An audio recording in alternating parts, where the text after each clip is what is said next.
мына біздің шеберлік сыныбына қатысуға келген облыстық деңгейдегі әртүрлі ұстаздар қош келіп жатсыздар. Менің есімім Қаратай Табиғат Сағадатұлы. 2011 жылы Құрманғазы атындағы саз колледжінің түлегі. 2016 жылы Қазақ ұлттық консерваториясының түлегі. Және 2022 жылы Махамбет Өтемісов атындағы магистрант түлегі. Мамандығым хор дирижері. Осы хор дирижерінде Құрманғазы атындағы саз колледжінде ең бірінші Жандәулетова Қымбат Жақсығалиевнаның классынан бітірдім. Содан кейін Қазақ ұлттық консерваториясына бір жыл бармай, мына жақта вокалда пединститутта Жұмахан Әбдіхалыққызында оқыдым. Вокал бойынша. Сосын вокал бойынша оны бір жыл оқығаннан сол кісінің бағыттауымен консерваторияға кеттім. 2012 жылы консерваторияға барып, Жаманбаев Базарғали Әжіұлы деген профессорында 4 жыл білім алдым. Дирижерлік сыныбы бойынша. Осы сияқты яғни Горский, Ғалымжан Кәрімжанович Берекеш, Демеуов Бейімбет Кеңесбайұлы, Жүніс Несбеков деген сияқты ер азаматтардан сондай кісілердің профессорлығынан сабақ алып, 2016 жылы бітіріп келіп, Құрманғазы атындағы саз колледжіне мұғалім болып орналастым. Сол сияқты сол уақыттан жұмыс істеп, бүгінгі таңда сол жақта хор дирижерлігі және ән салу бөлімінің жетекшісі, бөлім меңгерушісі, және осы Махамбет Өтемісов атындағы өзіміздің мына үлкен университеттің хорының жетекшісі. Бүгінгі келген мастер-классымызға қош келіп жатсыңыздар. Егер түсініксіз болса, пару слов на русском могу добавить? Нет, у нас казахша. Мы все понимаем. Хорошо. Ну, добро пожаловать. Я думаю, что есть что будет, на что будет смотреть. Егер қарау керек, не үйрену керек екенін немесе қызықтау керек екенін болады деп ойлаймын мен ойымша. Сондықтан да сіздерге алдағы уақытта еңбектеріңізге табыс тілейміз. Жалпы біз осы сабақ барысын, осы бүгінгі бастамас бұрын осы шараны ұйымдастырып отырған Галина Алексеевнаға рахмет айтқымыз келеді. Себебі гректердің хор деген сөзі, яғни көп дауыстың бір мезгілде бірге үндестік тауып шығуы деген, яғни осы хор деген өнерді жалпы осылай дамыту үшін осындай үлес қосып бәріміздің басымызды қосып жасап жатқан осы Галина Алексеевна бастап жүрген. Сол кісіге алғысымыз. Және сіздерге осы келген ауылдан, қаланың мектептерінен, тағы басқа жерлерден қош келіп жатсыңыздар. Және менің ең сүйікті концертмейстерім, как я молодой специалист в университете, как считаюсь, но она меня так поддерживает и где-то подсказывает. Елена Анатольевна, пожалуйста. Және студенттеріміз, бұл жерде музыкалық білім және вокалдың студенттері, в основном 3-4 курстар. Қазір осы мастер-класс барысында бұлар біртіндеп шығып жасалған шығармаларын не жолдайды. Себебі біздер в основном концертный бағдарламаны госпрограммадан аламыз. Бұлар кейбіреулері дирижерлар, кейбіреулері домбырашылар, яғни негізгі аспабы домбыра, бірақ хорда жүреді. Сол сияқты кейбіреулері нағыз дирижер ретінде өтеді, біреулері вокалисттер. Соны ән айту кезінде ескерсеңіздер, себебі вокалисттердің орындауы мүлдем басқаша да, дирижерлардың орындауы кішкене басқаша. Оны сіз байқайсыздар, қош келіп жатсыңыздар. Ендеше осы мастер-классымызды бастағаннан бұрын, енді мен ойлаймын, барлық жерде жасалады деп ойлаймын. Ең бірінші біздер артикуляционный аппарат дейді, яғни мына жердегі біздің ерніміздің, тісіміздің, аузымыздың, жағымыздың дұрыс ашылуы үшін жаттығу жасаймыз. Ол жаттығуды ернімізді жауып, тісімізді көтеріп, зақымдап алмай тілімізді ернің тістің арасында айналдырамыз. Оңға, солға.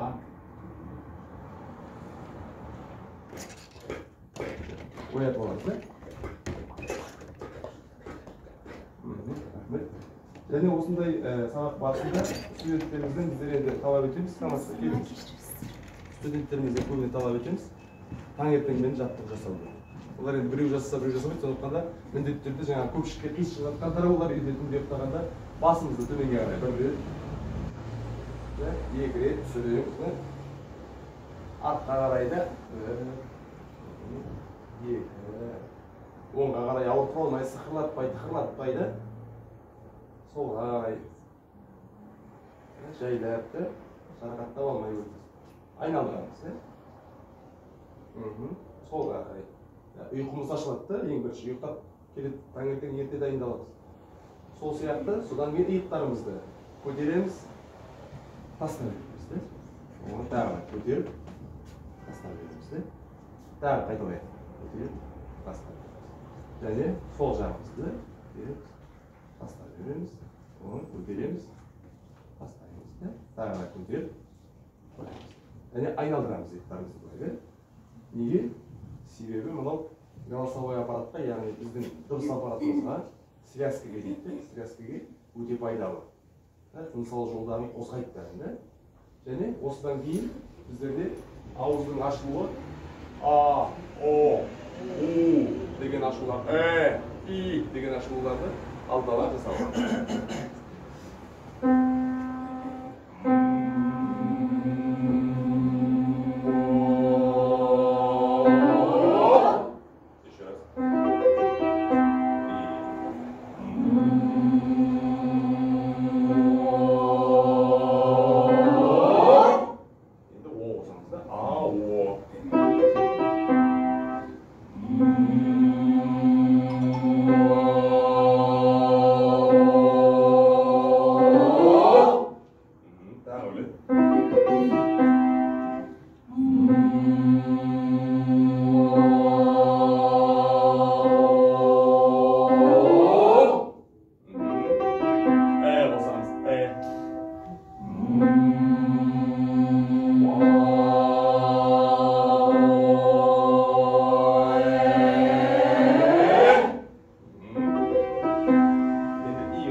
Boyda turатын жаңағы қақырып дейміз қазақша айтқанда да соның бәрін босатып деп кішкентай балаларға деп ит сияқты демалтады негізі мектептерде. Студенттерге ондай жағдайлар болды, осыда кішкене ыңғайлырақ осыны жасаймыз. Содан кейін бір дыбысты аузын жауып таңдайымыз көтеріңкі.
You.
балдарға кішкене ыңғайсыздау тұрып тұрсыз деген. Мен сондықтан да көбіне енді бүгін сіздер келіп отырғасын тұрып тұрмын, негізінде отырып істеп аспектпен.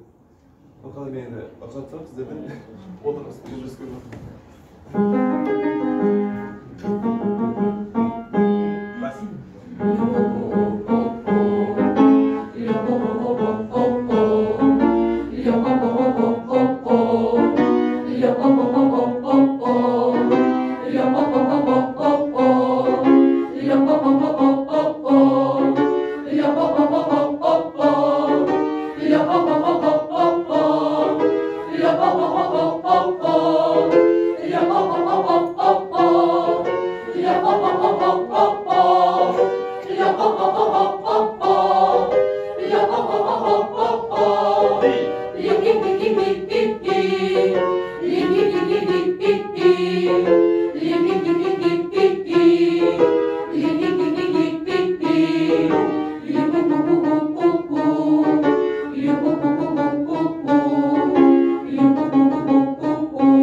диафрагма дейді ғой енді.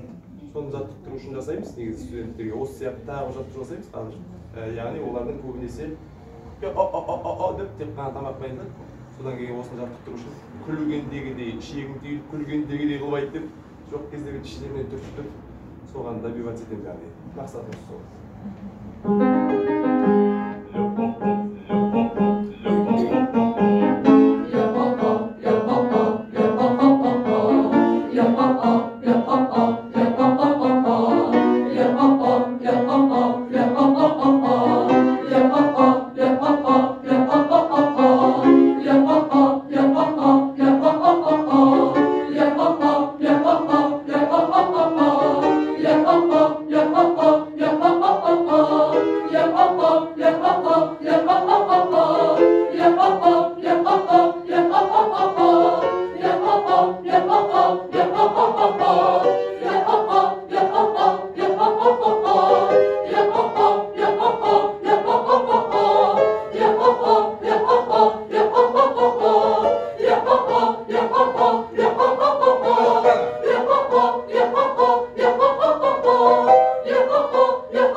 Бұларға мен көбінетін су болмай қастарында тілдерінің үшін шайнаңдар.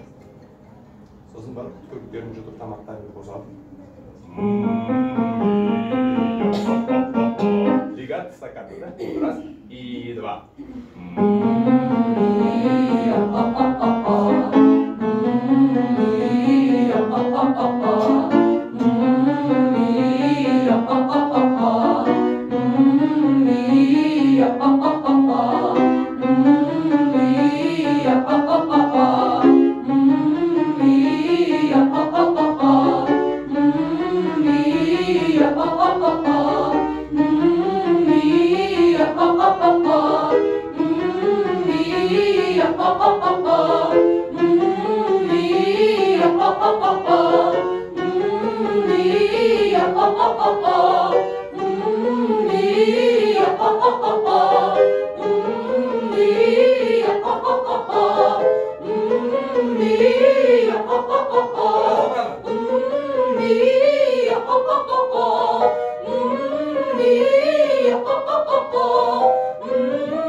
Tandandırу мақсатында, жоғары тұстарды ашу мақсатында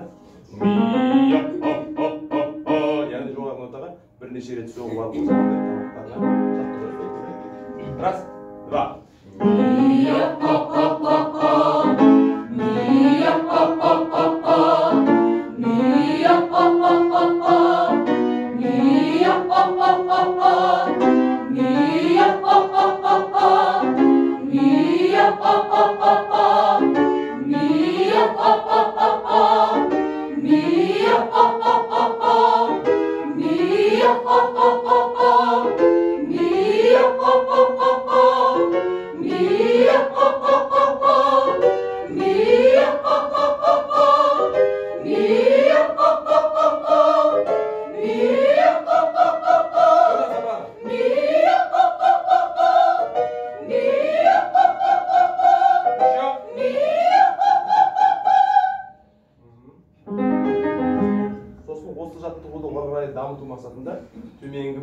квинтаны есту үшін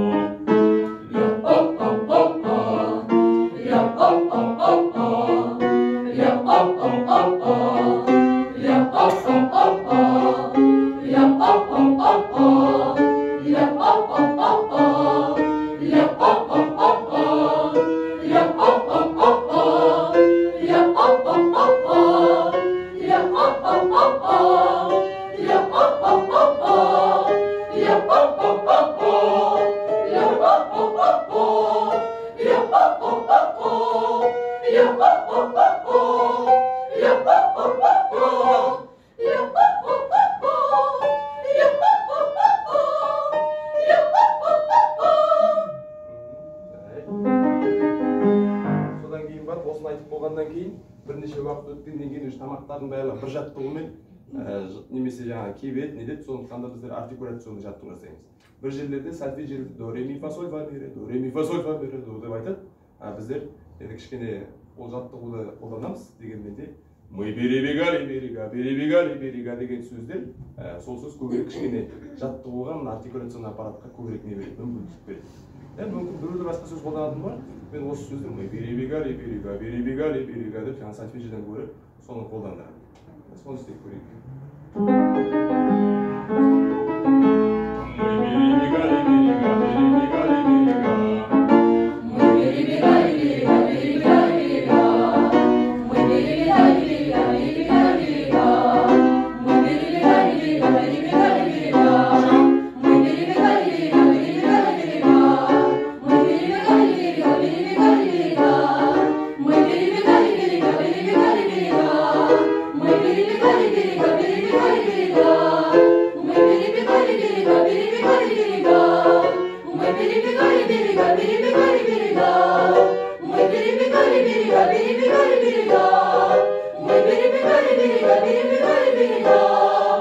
Жоғарғы нотаны пайдаланбаймыз, шама кесіп ыңғайлы диапазонда осы артикуляционный жаттығулар жасаймыз.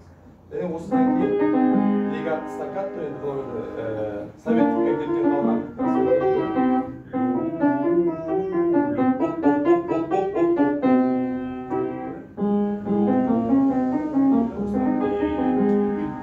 начинается обратно.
Осы жаттығудан кейін ма, ме, ми, мо, му деп көп жақсы хор мектептерінің бәрі қолданады.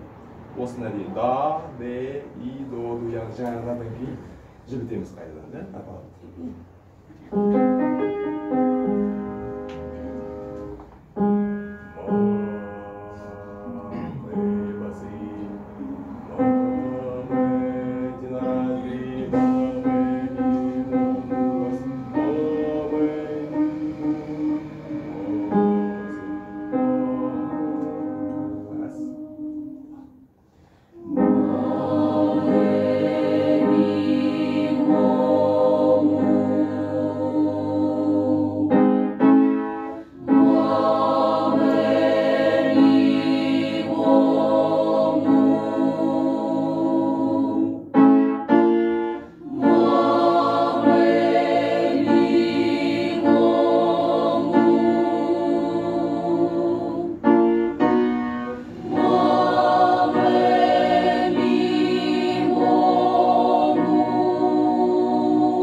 неше дауысқа бөлуге.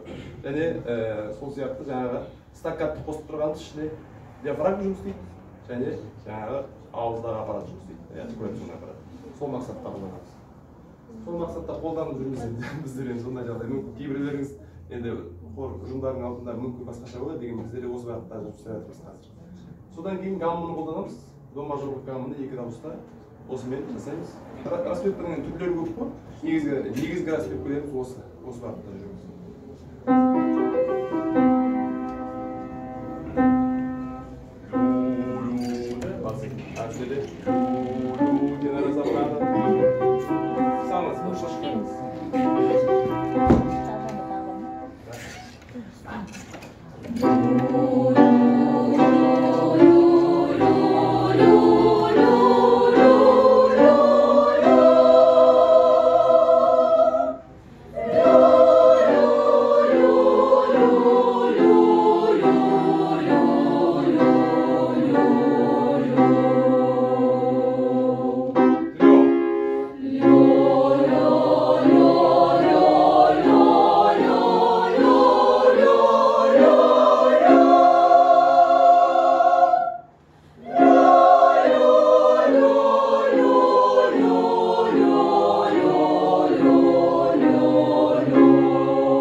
Сабағымызды бастаймыз. Сабақ барысында бізде енді музыка мектептерінде немесе жаңағы ұжымдарда алдын ала бағдарлама бекітілмейтін болады. Сіздерде өздеріңіз бағдарлама таңдап алатын боласыз. Біздерде бағдарлама бекітіледі. Себебі бұл студенттердің әрқайсысы бір мұғалімге қосымша дәрежеге өту деген сабақтан өтеді. Сол кісілер бағдарламаны бекітіп қорға береді. Сосын сол қорға таратып бірнешеуден шығарып, сол бағдарлама бойынша жұмыс істейміз. 29 студент болса, 29 студентке бір сопровождение, яғни күй-сандықтың сүйемелдеуімен және бір акапелла болады. Сонда есептегенде енді өзіңіз шамасын түсініп отырсыңыз ғой енді 60-қа жуық шығарма жасалады.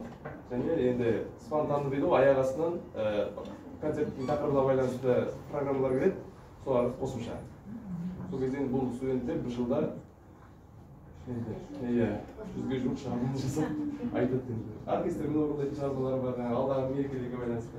Сол сияқты мен қазір бір-екі шығармамен қысқаша бағытын көрсетпеймін, біз қалай жұмыс істейтінімізді. Содан кейін бар студенттеріміздің дәрежелерін мастер-класты көрдік, мектепте болған сияқты, мектепте болған музыка мектебінде. Шейдрикпен жұмыс жасаған екен. Сосын мен де осы шейдрикті алдым бүгін. Бүгін студенттеріміздің госпрограммасында бар. Бірінші осы шейдрикпен жұмыс жасау барысын көрсек, біздер көбінесе бұл шығармаларды жұмыс істеген кезде міндетті түрде сольфеджи өтеміз. Сольфеджи, яғни сольфеджи айтып, сосын барып сөзді соған отырғызып, содан кейін барып дауыстарын қосып, сосын барып өтеміз. Енді шығарма жасап алатын шығарма болғандықтан, қазір бұл жерде енді қысқаша сольфеджимен шағын көрсетіп жіберейік, сосын барып сөзбен көрсетеміз. Және выпускникпен бағаламыз. Бірінші бізде бұл жерде енді сопранның партиясы түсетін болғандықтан, бірінші сопрандар бастап сольфеджи айтамыз. 1, 2, 3, 1, 2, 3. Thank you.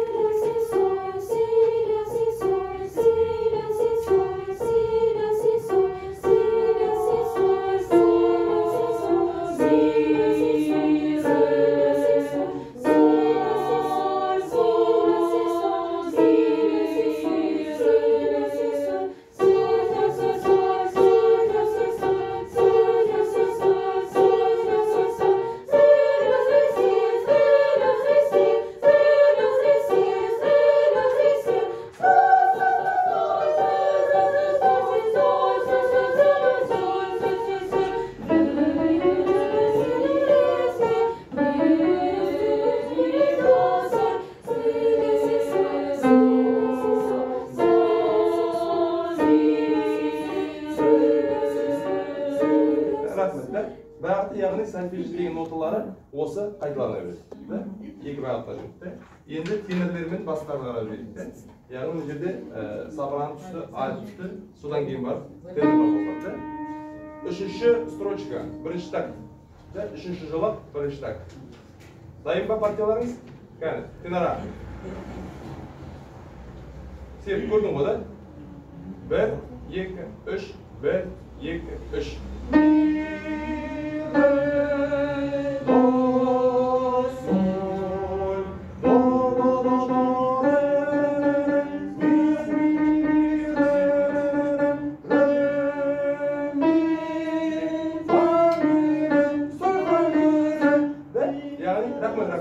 Яғни сольфеджіні айтып да, яғни айтып үлгеру керек да. Осы бағытта біз енді жұмыстанамыз. Бұл жерде музыкалық сауаттылыққа байланысты келіп жатқан жағдайлар бар. Екінші бетті ашыңыздар. Тенора.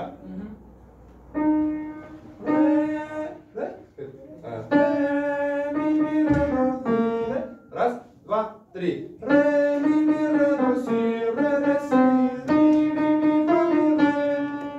Тағы өздерің кәнді. Тамаша, келіңіз. Раз, два.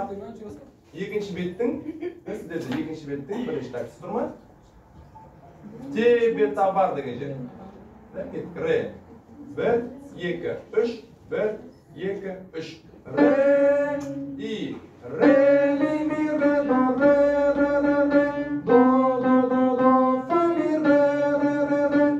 Дальше екінші строчкасы енді. Си, ля, си, соль, да, яға сопранодағы жүрген темаға қарайсыңыздар. Көрдіңдер ме? Хоч, не гроши, да? 1, 2, 3, 1, 2, 3.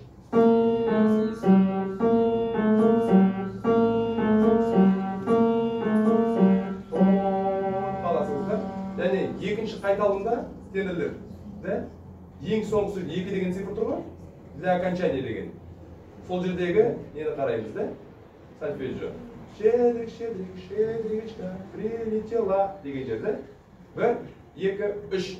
Си, ля, си, соль, си, ля, си, соль. Тоқтаймыз, да? Өздерің кәне, тенора. 1, 2, 3, 1, 2, 3.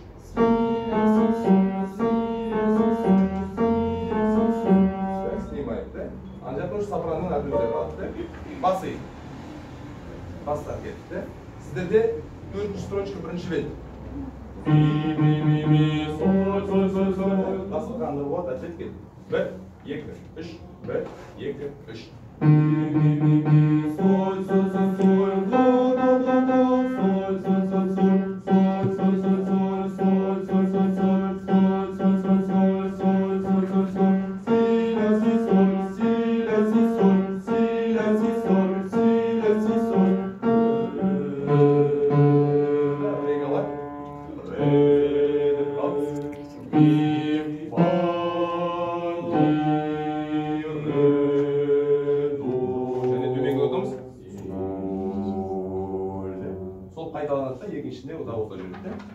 Бәріңіз бірге, енді осыдан кейін сольфеж өткеннен кейін сөзін оқып шығамыз, да? Бірге, да, ритмичный. 1, 2, 3. Щедрик, щедрик, щедричка, прилетела ластовочка, стала собой шебетати, господаря видикати, види, види, господарю, подивися на кошару, там овечки покатились, а ягнички народились. Тебе товар весь хороший, будешь мати мир кураши. Тебе товар весь... Бұл жерде енді тебе...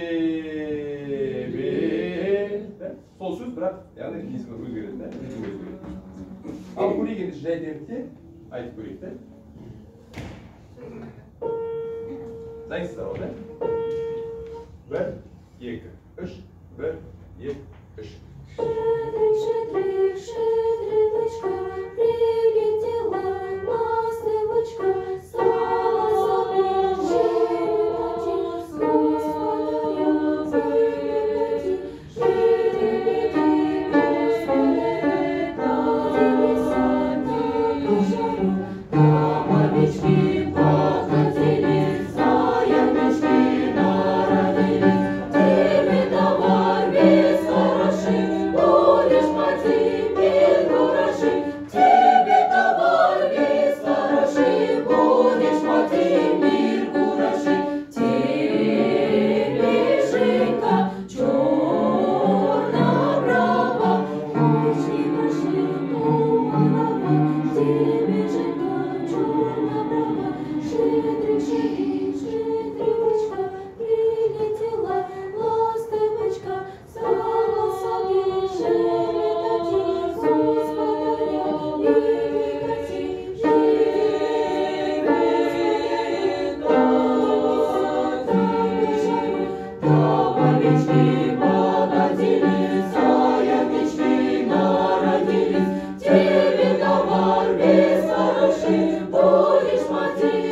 лучше. Последний строчек, поехали. Ре, соль, сопрано.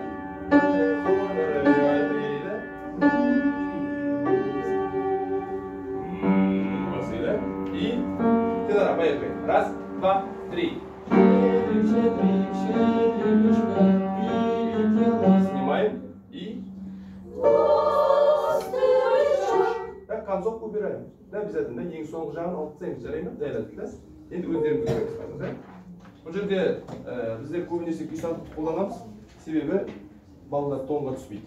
Акапелла шығарма болса да күй сандықпен бірге отырып, где-то нажать, где-то не нажать, түсіп жатқандарына қозғалмай, бәрін бірге ойнап отырсаң да, онда вообще құлаққа солай үйреніп қалады бұлар. Осылай бір-екі рет өтіп, партияны жеке-жеке алып дайындап істегеннен кейін, оларда уже какой-то форма пайда болады. Сол формамен жайлап жүріп отырамыз. Сосын барып нюанспен жұмыстанамыз, да?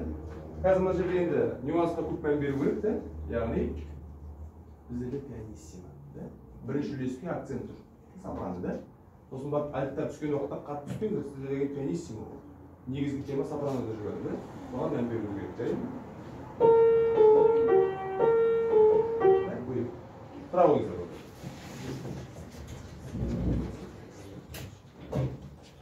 Sayın mı? Ton var mı? Сопрано бастайды, да?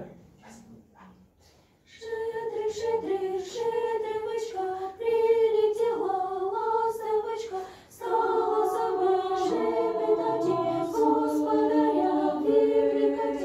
Еди, господаря, катились, там овечки покатились, заянички народились. Тебе товар весь хороший, будешь мать теперь гроши.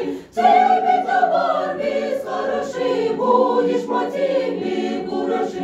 Тебе жинка черная брава, после гроши дома голова. Тебе жинка черная брава, шедрик, шедрик, шедрывочка, прилетела ластовочка, стала сама шепетать, господаря привлекать. Шедрик, господаря, родились на кошару, там овечки покатились, заянички народились. Тебе товар весь хороший, будешь мать теперь гроши. Тебе товар весь хороший, будешь мать теперь гроши. Тебе жинка черная брава, после гроши дома дома. Тебе жинка черная брава. Шедрик, шедрывочка, прилетела. Ластовочка. Да? Чика болмау керек, да? Соңында чика, да? Прям конец сопрано дейді. Раз, два, три. Ластовочка. Да? Яғни бірге. Енді сен бірнеше өзі үйлеспей тұрса, партиядан біздерде ондай жағдай болады. Соңғы чика дегендерді соңында бір-екі адамға қалдырамыз да, қалғандарды сендер айтпайсыңдар дейміз. Айтпаса ана жерде хвост қалып чик-чик-чик болып. Сондайларды істемес үшін осындай бағытта қолданамыз. Бұл жерде енді бізде қазір деген выпускниктер бар, соны көрсетейік деп тұрмыз. Бұл жерде бізде Шедрикте Асырхан бар, да? Нұрболатта. Нұрболат, келіп алыңыз. Бұл жерде енді студенттермен класста шығарма жасалады, ережеланады. Бұлар яғни сеткіні бәрін біледі. Бір жаққа келген уақытта класста концертмейстердің алдында өткенмен, хордың алдында өткен енді екеуі екі түрлі жағдай бұл. Содан кейін бұлар көбіне қысылып қалады басында келгенде. Бірақ енді жақсы оқитын бала, сондықтан кішкене мүмкін нәтижесі де сондай болады деп ойлаймыз. Енді сол Нұрболат деген біздің түлегіміз негізі тренер отырған. Сол кісінің деп жатады.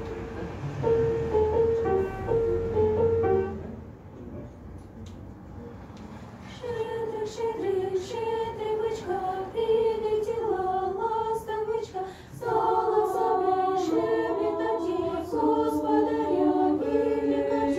Шедрик, господаря, родились на кошару, там овечки покатились, заянички народились. Тебе товар весь хороший, будешь мать теперь гроши. Тебе товар весь хороший, будешь мать теперь гроши. Тебе жинка черная брава, после гроши дома голова. Тебе жинка черная брава,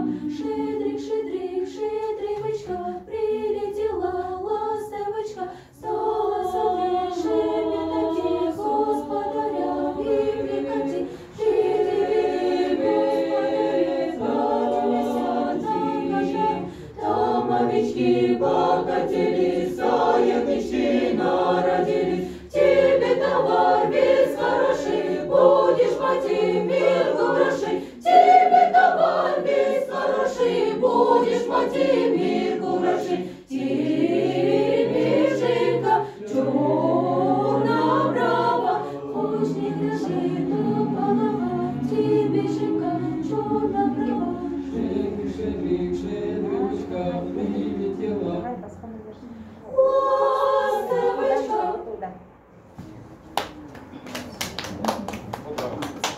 Сол сияқты енді шығармалардың барлығында да осы сольфеджио сосын не өтеміз енді мынау енді осындай бүгінгі хор жанрында мен енді өте бақытты болып тұрмын қазір, себебі менде өмірімде осындай жағдай бірінші рет болып тұр. Сондықтан да менде лайым солай болсын, алдағы уақытта бәрімізде де осындай мүмкіндік болсын дегенмен де мына той басқар деген өзіміздің жергілікті композитор Мансұр Сағатовтың шығармасы, сол шығармада госпрограммада бізде бар, соны бір көрсетіп жіберейік, сосын бір аккомпанементпен жұмыс істейміз. Сөзімен сұрады, да? Хорошо? И!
Дегенге той қылған қыз ахай, той қылған қыз ай, тойына тоғыз бие сойдырған қыз ай. Хай лилилай, хай лилилай, лилай, хай лилилай, хай лилилай, лилай, лилай. Хай лилай, лилай, хай лилай, лилай, Атын ертекте есін алған, қайда қойылай, бір жаққа желегеннен той қылған қыз ай. Хай лилилай, хай лилилай, лилай, хай лилилай, хай лилилай, лилай, лилай. Хай лилилай, хай лилилай, хай лилилай, хай лилилай, аха! Той бастар! Осындай шығармаларды саламыз және дәл осылай студент шығып дирижер дайын. Шақырайық, бұл жерде біздің кішкентай жаңадан үйреніп жүрген қызымыз бар. Көрсетіп жібер, Айнұр.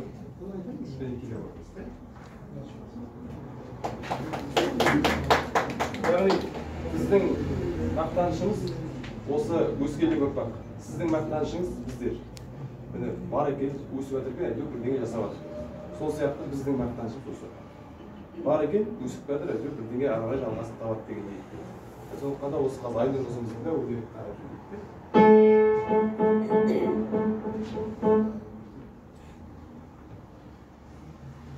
Хай лилилай, лилилай, хай лилилай, хай лилилай, хай лилилай, хай лилилай, аха! Той бастар! Хай, лилай, лилай, хай, лилай, лилай, хай. Келесі той қылғанда ахай, ойнал жабайай, қиқылсақ жас балалар атқа шабарай. Хай лилилай, хай лилилай, лилай, хай лилилай, хай лилилай, лилай, лилай. Хай лилай, лилай, хай лилай, лилай, хай Қылған қызай десең, лилай, лилай, хай лилай, лилай, жігітке той лилай, бастаған. лилай, шапан жабарай. Хай лилилай, хай лилилай, лилай, хай лилилай, хай лилилай, лилай, лилай. Хай, лилай, лилай, хай, лилай, лилай, Дегенге той қылған қыз ахай, той қылған қыз ай, тойына тоғыз бие сойдырған қыз ай. hayli lilay lilay, hayli lilay, hayli lilay lilay lilay.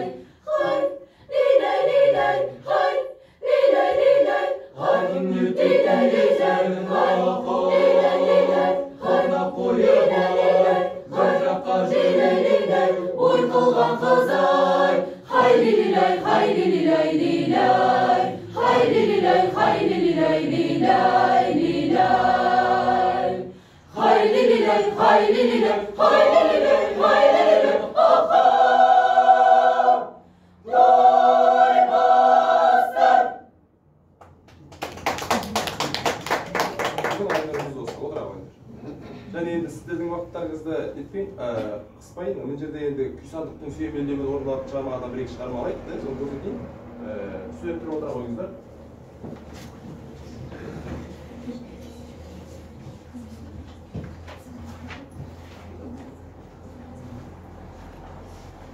Мың бала.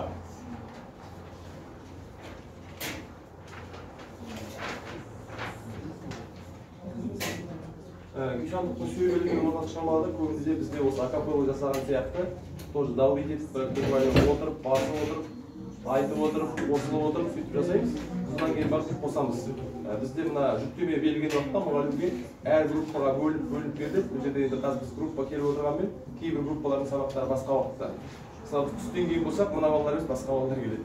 Сондықтан моп деп бөлініп, моп 31, моп 33, моп 41 деген сияқты. Сол сияқты би-21, би-31 деген сияқты бөліп береді. Бұл топтар әртүрлі. Бізге соның бір тобы келіп отыр қазір. Сол уақытта сіздер түсінсіздер, жаңағы бағыттар айтып отқан бірнеше топпен жұмыс жасалады. Аштыңыздар ма, да? Біздер енді бұл шығарманы сольфеджі өтіп қойдық. Бұған дейін бәрі сол бағытта жүреді, сізге бір түсіндіріп беріп жатырмын. Дегенмен қазір сөзімен бөліп ерлермен қыздастырып бөліп шығамыз, да? Сопрано айтайын. Бірінші куплетті және екінші куплетті береміз, да? Ортасында айта бармын.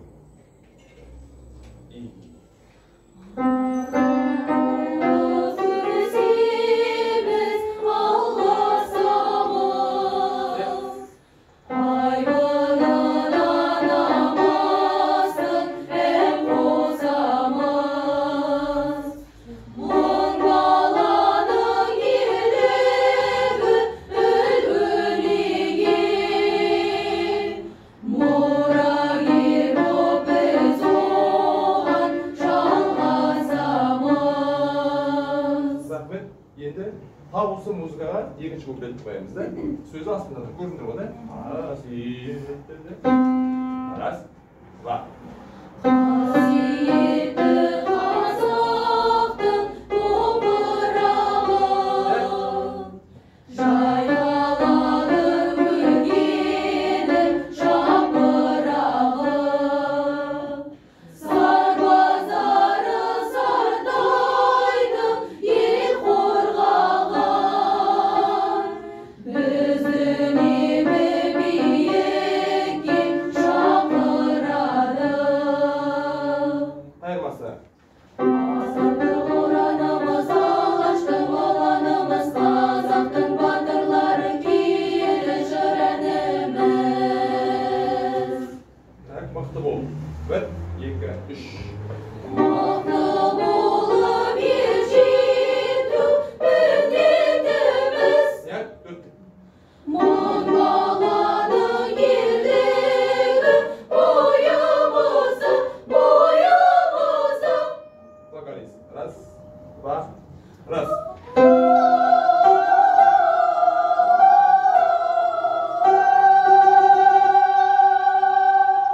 Ары қарай қайталанады да, қайырмасы жүреді, да? Ұлдар. Жігіттер. Раз. Арман қуып өземіз, албасамыз.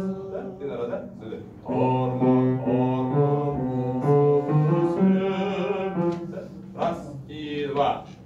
Арман қуып өземіз, албасамыз. Яй.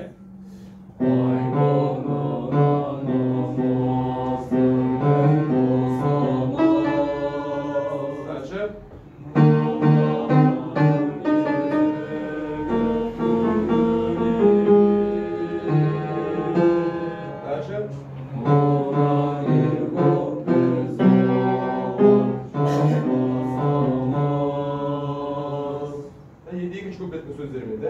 Asiyetli Қазақтың toprağı da ve Türkler iyi.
Дальше. А, вокалист. Раз, два.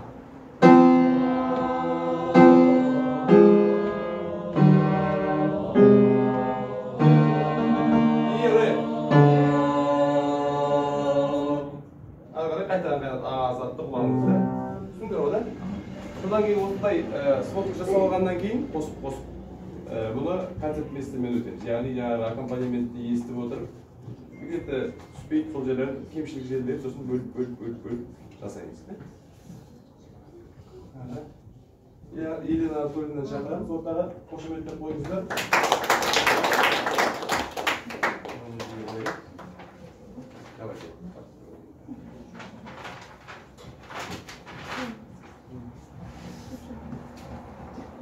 Концерт естімсіз, дирижерді күн жоқ.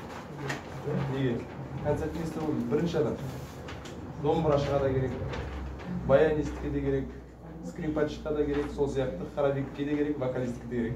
Концерт мейстері енді бізге енді өздеріңіз бәріңіз осы салай маман болғаныңыз осы сөздерді. Ендеше көрейік, орындарыңызды тұра қойыңыздар.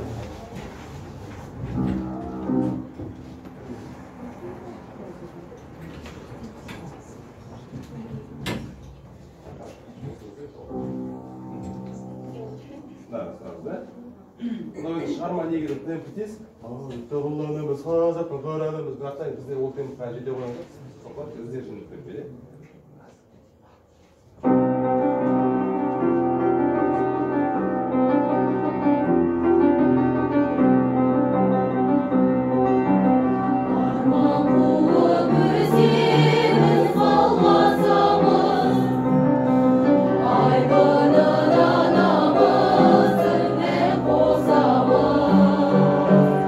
Olmaların yeri, ölgün yeri.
өйтіп аламыз, сосын балаға кішкене бағыттағаннан кейін студент шығарамыз. Біздің бұл жерде Мулекова Индира деген қызымыз өте жақсы оқиды. Бұл балалардың барлығы өнерді жақсы көреді. Бұлардың барлығы өте қабілетті. Прям осы қорға дегенде жалпы қолдарынан домбырасын көрсеңіз, мына балалардың қазір домбырасы бар. Ана домбыраны небір мықты әртістер ұстамайтын бұлар. Сыртын узорлар әдемілеп, ана домбыраның футларын деген сөйтіп ұстайды бұлар деген. Сөйтіп жүресін киінген серлер сияқты киінеді сабақта жүрген. Себебі бұлар өнерді жақсы көреді. Сондай балалар бізде өсіп келе жатқан. Қалай мамандық? Бұл қыздың мамандығы дирижерлік ету. Барлығы емес. Музыкалық білімнің дирижерлік етуі біреуі күй сандықта ойнау, бірақ барлығы хор класын өтеді. Соны айттым, мамандықтар разный, да? Мамандықтар разный. Қазір біріншіде бәрі несколько мамандықтар. Несколько мамандықтар. Бірақ та бір группада оқиды ғой, бір курста ғой. Ал көрейік енді сен Мулекова Индира. Мен айтқым келіп тұрған сөзім бөлініп кетіп жатыр ғой. Бұлардың қай-қайсысы да өнерге деген шын жанашыр. Бір жерге бара қалсаңыз, біз өзіміз осы өнердің ортасында жүргеннен кейін бізге көп сияқты көрінеді.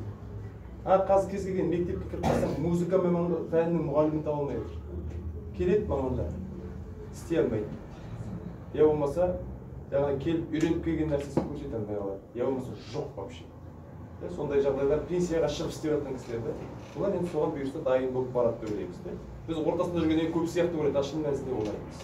Өте аз. Сол саусақпен санарлық біз өнерпаздарымыз, қазір мен ойлаймын, осы жерде Индирада жақсы өнерін көрсетсін. Қабылдаңыздар. Осы бізге енді аккомпанемент етсін.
Енді құрметті әріптестер, осы бір саланың сіздің ұстап жүргеннен кейін осындай бүгінгі шараға байланысты тағы да бір шығармамыз бар. Соны өтіп сіздердің енді бүгінгі осы шеберлік сыныбымызды қорытындылағым келеді.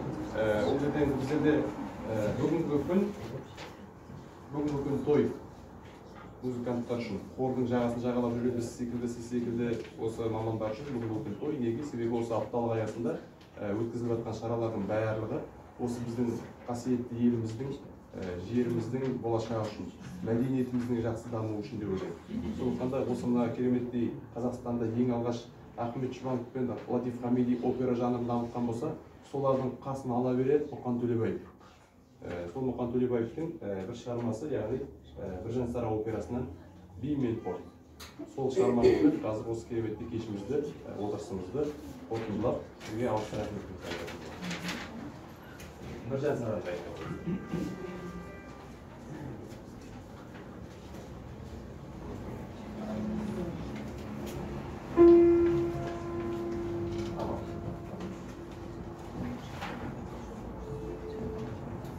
бұл жерде шығарма техникалық жағынан бүкіл жүктеменің бәрі концертмейстер өтеді. Өте технический шығарма.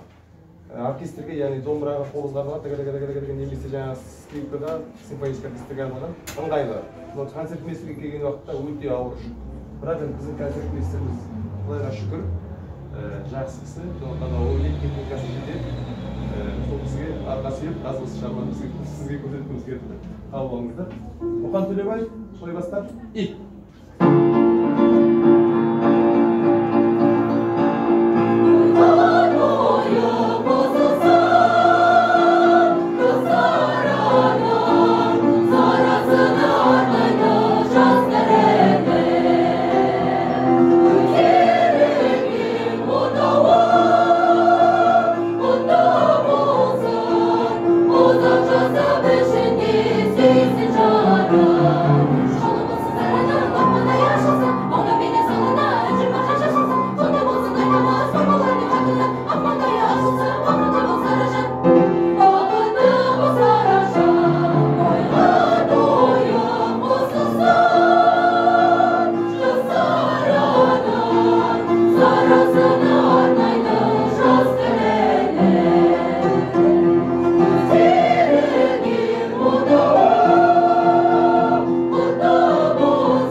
Артикуляционный аппарат деп жатырмыз ғой. Жоқ, осы сараның ақмандай ашылсын, осының бәрі артикуляционный аппарат. Бұлар қорқып, буквально қысылып, бұл жерде тез темпті қуып жатыр. Бұл концертмейстерге нагрузка. Темпті, яғни кішкене қуып жатыр. Кішкене темпті әсерлетіп, тездетіп жатыр. Сондықтан да енді сіздерге үлкен рахмет. Бүгінгі мына шараны ұйымдастырған студенттер отыра қойыңыздар. Бірінші біздің сүйемелдеушіміз Елена Анатольевнаға рахмет.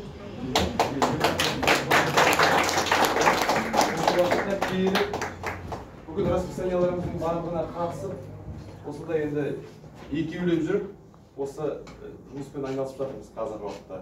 Алдағы уақытта бізге де сәттілік тілеп қойыңыз, сіздерге де сәттілік тілейміз. Және тағы да осы шараны ұйымдастырып жатқан Галина Александровна Алексеевнаға рахмет айтамыз. Алдағы уақытта осындай шаралар көп болсын, сіз осы шаршамаңыз. Дальше, что вы там развивали хоровое дело нашего области, да, чтобы было больше таких ситуаций, возможностей, да. Сондықтан да сіздерге құрметті әріптестер, ұстаздар, келгендеріңізге қатысқандарыңызға рахмет. Және мына жерде осы шеберлік сыныбы аясында өткізіліп отырған бүгінгі өткен шығармалардан мен осы алыстан келген қонақтарымызға сыйларын беріп тұрмын, мына жерде кейбір шығармаларды. Енді ойлап қалмаңыздар, мынау ауылдың баласы дұрыстап бір кітап болып бермек тұғыз керек, да? Мен сізге енді осылай сыйлағым келіп. Сізге берейін, сіздің есіміңіз? Аягүл. Келіңіз, Аягүл ханым, мен сізге берейін. Хорошо.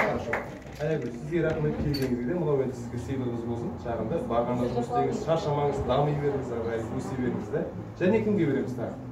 Отыра беруге рұқсат сізге. Сіз қай жақтан келдіңіз? Мен қаладанмын осы. Қаладансыз ба? Қаратөбеден келген сізге берейік. Қаратөбеден келген. Далекий район. Қаратөбеден сонда спортшысың, мұхитпен Ғарекеңнен шыққан жері, ол жерде міндетті түрде бір жақсы спортшы болады деп ойлаймын. Біреуінен Галина Алексеевна сізге. Одно место, я сейчас. Да, вам большое спасибо, что вы так поддерживаете и сделали такую возможность для молодого специалиста, как я. Да? Спасибо. Енді біреу қалды, осыны сіз қай жақтан келдіңіз? Бәйтеректен, да, сосын сіз? Жалпақтан. Жалпақтан берейік, да, әріптестер. Мен айып етсеңіздер, мен осы шығарылған мен бұлай көп болып қалады деп ойлаған жоқпын, сіздер 4-5 адам келетін болады деп ойладым мен, негізі сондай жағдай. Мынаны вообще ойлап, осылай беруін вообще мықты жасадың. Кеше тоже бір сабақ болды. Біз наоборот сұрадық. Вчера просили, да, вот скороговорочки, да? А он все тут подготовил, вообще супер. Нет, я вообще хотела всем говорить. У нас, как правило, всегда с репертуаром. Галина Алексеевна, вам хочу представить слово, да? Хочу приветствовать всех собравшихся в этом зале, поблагодарить вас. Очень вы прекрасно исполняли сегодня. Мы получили огромное удовольствие, ребята. Молодцы, так держать. Вы наши как бы будущее, мы на вас надеемся, что вы, как говорится, хоровое наше будущее. Молодцы. Это вот наше настоящее сегодняшнее хоровое. У нас в области по стат-отчету 350 хоровых коллективов. Вот. И имеющие звание народное, у нас 6 народных коллективов, имеющих звание народных, и 10 вокальных групп имеют звание народных. То есть это стабильно работающие коллективы. Но так как у нас вот самодеятельность, понимаете, сейчас немножечко вот то, что пандемия была, очень трудно было собирать людей, то, что нельзя было, условия такие. Но сейчас уже вроде бы все налаживается, стабильно работают коллективы, стабильно у нас идут мероприятия в области, проводятся. И дай бог, вот на следующий год, у нас вообще в планах раз в 3 года всегда мы проводили семинар для руководителей хоровых коллективов и вокальных групп, и также раз в 3 года у нас конкурс хоровых коллективов был всегда. Но вот в связи с этими обстоятельствами, которые пандемия была, немножечко нарушилось. Но тем не менее, в прошлом году мы провели семинар, и в этом году, потому что нет у нас конкурса, должен был конкурс, по идее, быть уже в этом году. Но дай бог, на следующий год дадут добро и проведем областной конкурс хоровых коллективов и вокальных групп. Вот.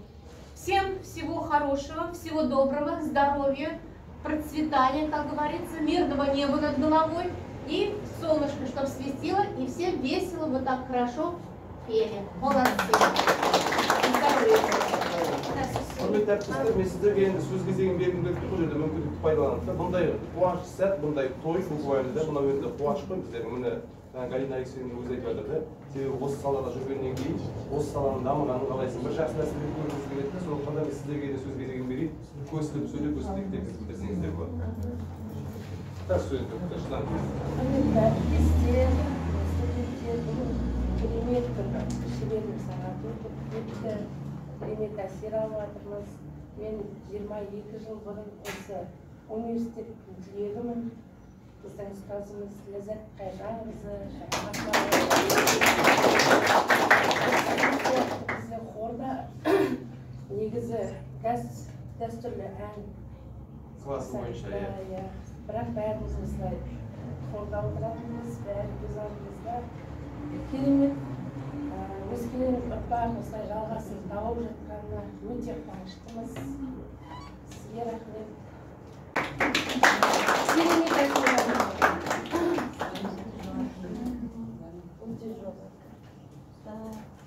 Бүгінгі бас қосу біздің жүргізу бағдарламамызда кеше Қаратаев деген жаңағы сіздің бағдарламаны қандай ұстаз екен деген, яғни жоғары деңгейдегі ұстаз екеніңізді түсіндік. Рахмет сізге, сіздің мынау студенттерімізге, мынау өскелең біздің ізбасарларымызды осындай білім жаңағы ұстаздың еңбек еткен шәкіртімен көрінеді ғой. тамаша бәрі. Бір үлкен әсер деп отырмыз, жасыратыны жоқ. Енді мына жерде бәрі де жаңа қор ұжымымен жұмыс жасайтындар. Мен жастар емес, мен ардагерлер қор ұжымының жетекшісімін. Бірақ кешеден бері біраз нәрсеге көзіміз жетті. Рахмет, жалпы ұйымдастырушыларға рахмет. Алдымен әріптестер, енді осы немен кешімізді отырысымызды осы қорытындылаймыз. Мынау енді шеберлік сыныбымызды. Себебі бұл кісіні өзім енді танимыз, біраздан бері әріптес болып келеміз енді. Сондықтан енді бір сөз айтып, себебі деген бәрі деді, жаңа на эмоциях дейді ғой, осы жақсы әсер алғандықтан тұрып жаңағы немізді айтып жатырмыз да, өзіміздің ризашылығымызды білдіріп жатырмыз. Енді біріншіден сіздерге көп рахмет. Расымен де бір кәдімгі концертная программа, бағдарлама прям полностью уже было. Біз соны көріп, тамашалап, сіздерге алдағы уақытта тек қана шығармашылық табыс, көптеген белестерді ала беруіңізді тілектеспіз. Мен жақта жігіттер дауыстары да керемет, там хорошо прослышать. Редко мужские голоса бывают, но в этом зале сегодня оно звучало хорошо и было слышно. Бізде енді тапшы заттан айтамыз ғой. Иә, тапшыды ғой енді. Енді сізге көп рахмет, осылай керемет шеберлік сағатын өткізіп, расымен де айтып жатырмыз ғой енді, походу кетіп қалды. Енді мен жалпы негізі мамандығым режиссер. Мен енді осы қаланың бас режиссерінің лауазымын 7 жылдан бері атқарып келіп, денсаулық сақтау жүйесінде қазір хормен айналысып, жаңағы біз айтып жатқанда жаңағы менде ардагерлер 60-тан кейінгілер, енді ондай не такие голосы уже соны жаңа айтып бірақ дегенімен де осы кәдімгі жұмыстануға көптеген жаңағыдай пайдалы кеңестер, әдістемелік көмектер бересіздер, жаңа айтады ғой, әдістемелік көмек ретінде осындай жаңағы нені ойлап, кәдімгі керемет жақсы болып кетті да, солай. Енді көп рахмет, өзіңізде де шеберлік сағатыңызды өте үлкен жоғары деңгейде өткіздіңіз. Сіз айтып отырсыз ғой өзіңіз жаңағыдай, мен біздерге жас мамандарға честь деп жаңағыдай да, мәртебе. Иә, но сіз деген сол неден өте жақсы өттіңіз. Қол соғып қояйық. Сіздерге енді алыстан келдім, біз енді қалада жүрген адамдармыз, бірақ дегенмен де сіздерде де қызығушылық танытып, сондай деймін, мана екі адам, үш адам деп бәріміз келіп, біз бір үш жігітіміз келмей қалып, так группу вся в составе. Ну что же, я думаю, что сегодняшние наши студенты заслужили бурных аплодисментов.